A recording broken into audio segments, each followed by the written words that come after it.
राज्य निर्वाचन आयुक्त मधुकर गुप्ता का कहना है कि पंचायती राज संस्थाओं के पद अब पेंडिंग नहीं रहेंगे। साल में 3 या 4 चुनाव भी कराने पड़े तो करेंगे, कोई भी उपचुनाव पेंडिंग नहीं रहेगा। 4 जिला परिषद सदस्यों के लिए उपचुनाव में 32.79% रहा, जिसमें डूंगरपुर में सबसे ज्यादा 41.84% और अजमेर के निर्वाचन क्षेत्र संख्या 12 में 21.28% सबसे कम मतदान हुआ। 22 जिलों के 48 ग्राम पंचायत सरपंचों के उपचुनाव में 2 सरपंच निर्विरोध निर्वाचित हुए। 7 ग्राम पंचायतों के सरपंचों के उपचुनाव का बहिष्कार हुआ। हमारे साथ हैं राज्य निर्वाचन आयुक्त मधुकर गुप्ता।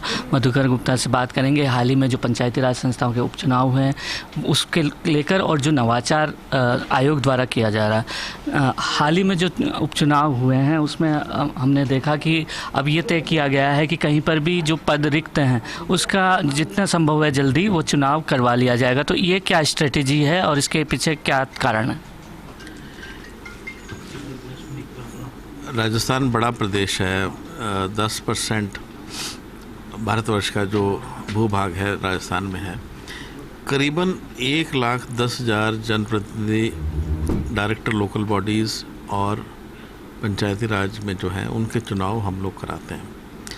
तो अच्छा, आप जानते हैं कि सारे पद जो हैं वो अब कितने अहम हो चुके हैं। बहुत सारे फैसले लिए जाते हैं उन पदों पे। तो अगर ये पद रिक्त होंगे तो उन फैसलों पे असर होगा, डिले होगी, डेवलपमेंट में डिले होगी, खर्चा लेट होगा, तो जो विकास के कार्य होने हैं उनमें विलम्ब होगा। तो इसलिए अगर ग्रास रूट लेवल डेमोक्रेसी को स्ट्रेंथन करना है तो जैसे ही पद रिक्त हों वहाँ पे चुनाव होने चाहिए। तो उसको हम सुनिश्चित कर रहे हैं। एक बात यहाँ पर बार बार सामने आती है, जैसे कि उपचुनाव हुए तो नाचना में भी 2 बार उपचुनाव हुए और दोनों बार निरस्त करना पड़ा।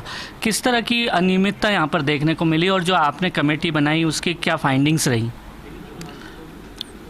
नाचना वाला जो प्रकरण है वो एक, मैं समझता हूँ, एबरेशन है, एक्सेप्शन है, जिसमें पहली बार निरस्त इसलिए करना पड़ा कि कुछ लोगों के नाम जो पात्र नहीं थे, वोटर लिस्ट में नहीं थे, वो जोड़ दिए गए, और कुछ लोग जो वोटर लिस्ट में थे उनके नाम हटा दिए गए। तो क्योंकि वोटर लिस्ट दुरुस्त नहीं थी, सही नहीं थी, और उसके पीछे कर्मचारी अधिकारी जो भी जिम्मेवार थे उनके खिलाफ कार्रवाई की गई। कुछ लोगों को सस्पेंड किया गया, चार्जशीट किया गया, अभी भी कार्रवाई विचाराधीन है।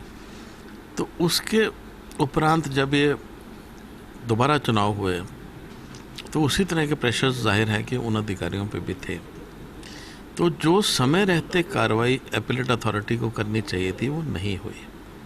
तो इसमें मियाद होती है, कुछ दिन होते हैं जिन दिनों में ये कार्रवाई संभव होती है, वो दिन निकल जाते हैं तो कार्रवाई संभव नहीं रहती है। तो उस कारण से हमें कमेटी का गठन करना पड़ा।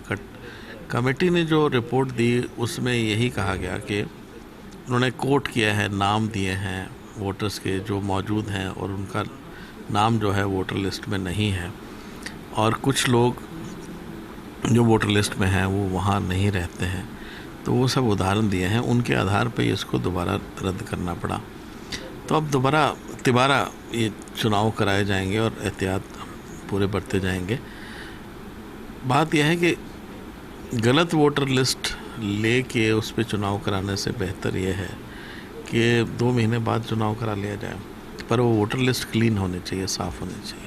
आगे क्या नवाचार आप प्रपोज करने जा रहे हैं? आपने बताया कि अब उसको थोड़ा बदलाव किया जाएगा, कुछ सुधारात्मक कदम उठाए जाएंगे। नवाचार, आप राज्य निर्वाचन आयोग की अभी तक कार्यशैली रही है, उसमें काफ़ी सुधार पहले भी देखने को मिला है, और अब क्या नवाचार प्रपोज करें? एक तो इसको जो चुनाव है, चुनाव प्रक्रिया जो है उसको सतत किया जा रहा है। जैसे पहले कहा गया कि जैसे ही पद रिक्त हो जल्द से जल्द, जो प्रोसेस है चुनाव कराने का 2 महीने लेता है, परंतु 2 महीने में वो चुनाव हो जाए। दूसरी बात यह है कि उसको सरल किया जाए, कॉम्प्लिकेट ना किया जाए। तो आईटी का यूज़ उचित है, पर जहाँ पे लोग कम हैं, वोटर्स कम हैं, वहाँ पे अनावश्यक आईटी का उपयोग ना किया जाए, खर्चा ना ज़्यादा किया जाए। तो किफ़ायत से चुनाव कराना भी एक एजेंडा है। तो किफ़ायत से चुनाव होने चाहिए, फिर ज़्यादा से ज़्यादा लोग मतदान का अधिकार अपना उसका उपयोग करें।